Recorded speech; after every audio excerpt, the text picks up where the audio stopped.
ಪರೋಪಕಾರಿಯಾಗೇ ಇದ್ದ. ಯಾವಾಗಲೂ ಬೇರೆಯವ್ರ ಕಷ್ಟಕ್ಕೆ ಅಂದರೆ ಯಾವಾಗಲೂ ಸ್ಪಂದಿಸ್ತಿದ್ದ. ನನ್ನ ಪರ್ಸ್ನಲ್ ಆಗಿ ಎಲ್ಲ ಫ್ರೆಂಡ್ಸ್ಗೂ ಅಷ್ಟೇ, ಹಣಕಾಸಿನ ವಿಷಯ ಆಗಲಿ, ಯಾವುದೇ ವಿಷಯ ಆಗಲಿ, ಮಾರಲ್ ಸಪೋರ್ಟ್ ಆಗಲಿ, ಲೈಫಲ್ಲಿ ಏನೇ ಒಂದು ತೊಂದರೆ ಬಂದ್ರೂ ನಮಗೆಲ್ರಿಗೂ ಸಪೋರ್ಟ್ ಮಾಡಿಕೊಂಡು ನಮ್ಮ ಬೆನ್ನಲ್ಲಿ ಬಗ್ಗೆ ನಿಂತಿದ್ದ. ಅದೇ ಈಗ ಹೋಗೋ ಟೈಮಲ್ಲೂ ಬೇರೆಯವ್ರಿಗೆ ಹೆಲ್ಪಾಗೇ ಹೋಗ್ತಾ ಇದ್ದಾನೆ. ಇದಕ್ಕಿಂತ ಇನ್ನೇನು ಜೀವನಕ್ಕೆ ಅರ್ಥ ಕೊಡೋದು ನನಗೂ ಹೇಳೋಕ್ಕೆ ಗೊತ್ತಾಗ್ತಿಲ್ಲ. ಏನಾದರೂ ಒಂದು ನೆಕ್ಸ್ಟ್ ಜನ್ಮ ಅಂತಿದ್ರೆ ಅವ್ನ ಋಣ ತೀರಿಸ್ಬೋದು ಅಷ್ಟೇ, ಬೇರೆ ಇನ್ನೇನು ನನಗೆ ಗೊತ್ತಾಗ್ತಿಲ್ಲ.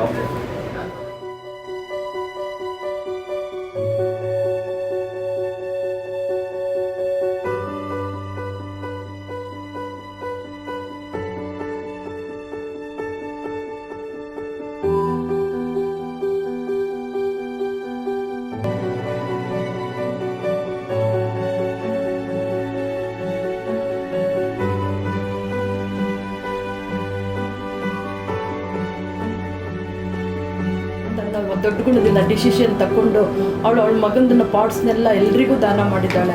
ಅದರಿಂದ 4 ಜನಕ್ಕೆ ಒಳ್ಳೇದಾಗಲಿ, ಅದರಿಂದ ಒಂದು ಮಾದರಿಯಾಗಿ ಈ ಥರನೂ ಮಾಡಬಹುದು. ಜನರು ಸತ್ತಾಗ ಒಂದು ಇದಾಗಲಿ, ಒಂದು ಈ ಥರ ಬೆಳೀಲಿ ಅನ್ನೋ ಒಂದು ಇದರಿಂದ ನನ್ನ ಮಗ ಹಿಂಗಾದ ಅಂತ ಬೇರೆಯವ್ರಿಗೆಲ್ಲ ತೊಂದರೆ ಆಗೋದು ಬೇಡ ಅಂತ ಒಂದು ತಗೊಂಡು ಈ ಒಂದು ದೊಡ್ಡ ಗುಣದಿಂದ ಅವಳು ಎಲ್ಲನೂ ಡೊನೇಟ್ ಮಾಡೋಕೆ ಒಪ್ಕೊಂಡು, ಎಷ್ಟೇ ಕಷ್ಟ ನೋವು ನಲಿವು ಎಲ್ಲ ಇದ್ರೂ ಒಳಗಡೆ ತುಂಬಿಟ್ಕೊಂಡು ಮಾಡಿದ್ದಾಳೆ. ಅವನು ನಮ್ಮ ಕುಟುಂಬಕ್ಕೇ ಹೇಗೆ ಹೇಳ್ಬೇಕು ಅನ್ನೋದು ಗೊತ್ತಾಗ್ತಾ ಇಲ್ಲ, ಅಷ್ಟು ಒಂದು ದೊಡ್ಡ ವ್ಯಕ್ತಿಯಾಗಿದ್ದ. ಸಂಬಂಧದ ಪ್ರಕಾರ ಚಂದನ್ಗೆ ನಾನು ಅತ್ತೆ, ಬಟ್ ಅವನು ಅಕ್ಕ, ಅತ್ತೆ, ಅಮ್ಮ ಆಲ್ಮೋಸ್ಟ್ ಎಲ್ಲ ಥರ ಪ್ರೀತಿ ಕೊಟ್ಟಿದ್ದಾನೆ. More a friend to me, full of life. ಯಾವತ್ತೂ ಅವನ್ನ ನಾನು ಡಿಪ್ರೆಸ್ಡ್ ಆಗೋ ಸಲ್ಕಿಂಗ್ ಆಗೋ ನೋಡಿಲ್ಲ.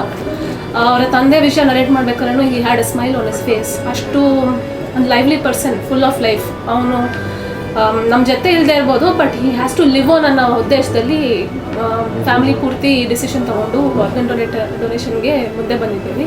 I am sure he'll be happy. ಅವನು ಎಲ್ಲೇ ಇದ್ರೂ ನಮ್ಮ ಈ ಡಿಸಿಷನ್ಗೆ ಅವನು he will be happy that ಅವರ ತಾಯಿ ಈ ಥರ ಒಂದು ಡಿಸಿಷನ್ ತೊಗೊಂಡಿದ್ದಾರೆ. ನಾನು ಇಲ್ಲದೆ ಇರ್ಬೇಕಾದ್ರೆ ನನ್ನ ಆರ್ಗನ್ಸ್ ವಿಲ್ ಲಿವ್ ಆನ್ ಅಂತ ಅವ್ರ ತಾಯಿ ಡಿಸಿಷನ್ ತೊಗೊಂಡಿದ್ರ ಬಗ್ಗೆ he will definitely be happy.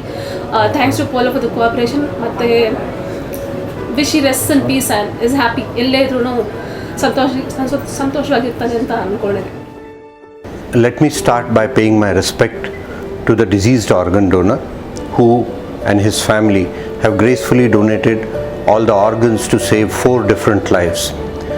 This is the first of its kind done in the Mysore region.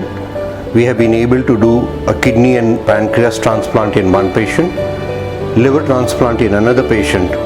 One kidney has been sent to Bangalore and heart valve has been sent to a heart hospital for being transplanted in 4 different patients, thereby leading 4 healthy lives from here onwards.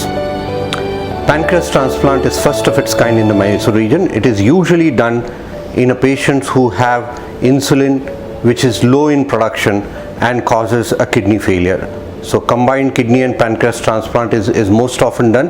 It is done for type 1 diabetes in majority of the circumstances. However, in certain patients of type 2 diabetes where insulin production is low and kidney is at risk for failure, then this can be done. The advantage of kidney and pancreas transplant is after the kidneys are transplanted, the risk of damage to new kidneys due to diabetes gets reduced dramatically. The liver, as we all know, is the second largest organ in the body and is necessary for survival. Liver transplant is the most complex organ design. We have a successful program of liver transplantation at Mysore BGS Apollo hospitals, and this adds one more feather to the cap of transplant program in Mysore city. We look forward to having more healthy patients coming out of such organ donation in future, and once again I thank the deceased donor for being and his family for being graceful to donate organs to save 4 different lives. Thank you so much.